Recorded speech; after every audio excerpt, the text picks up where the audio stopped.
bila hati mati. Kalau tuan-tuan dan puan-puan, sahabat-sahabat yang dirahmati oleh Allah Subhanahu Wa Taala perasan ketika solat maghrib sebentar tadi, imam telah membacakan dua surah. Dua surah yang penting untuk kita hayati. Iaitu pada rakaat yang pertama beliau membacakan surah At-Takasur. Surah ke-102 ayat 1 hingga 8 sehingga habis. Dan pada rakaat kedua beliau membacakan surah 103, sambungan selepas 102, iaitu surah Al-Asr, iaitu hanya ada 3 ayat. Tetapi kaitannya tuan-tuan dan puan-puan muslimin dan muslimat, apabila hati mati, ayat yang mudah ini kombinasinya lebih kurang 11 ayat.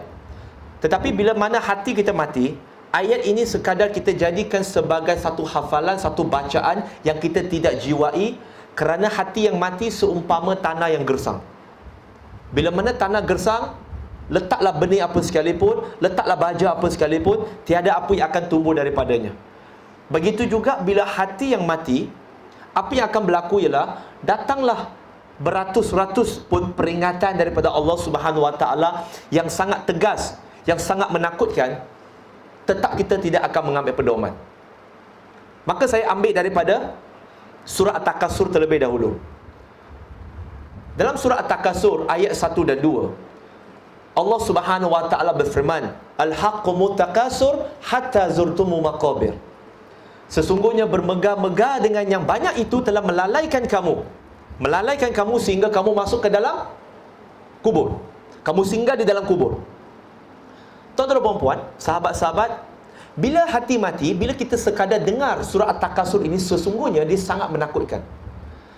Kerana seringkali manusia ini kita lalai akan dua perkara sebagaimana yang disebut oleh Nabi SAW.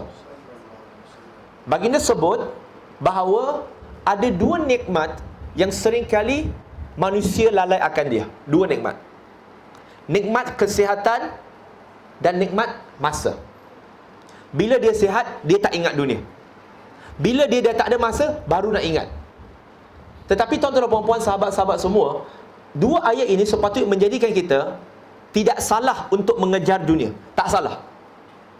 Tak salah ya. Sebab kerap kali bila saya tanya kepada orang Islam kita, dunia ataupun akhirat, kebiasaannya mereka pilih akhirat saja. Tetapi saya kata, kenapa tak pilih dua-dua? Sedangkan dalam doa kita adalah Rabbana atina fid dunya hasanah wa fil akhirati hasanah wa qina azabannar. Rabbana atina fid dunya hasanah. Ya Allah, berikanlah aku kebaikan, apa yang terbaik di dunia. Kenapa tak boleh ada dunia? Tak ada masalah. Maksudnya kejar dunia, maukan dunia, tetapi bukan menjadikan dunia itu sebagai matlamat, tetapi sekadar menjadikan dunia itu berada di tangan kita, yang digunakan sebagai manfaat, sebagai jambatan untuk ke akhirat kita. Bila mana kita terlalu fokus di dunia, tuan-tuan dan puan-puan, kita lupa destinasi akhir kita.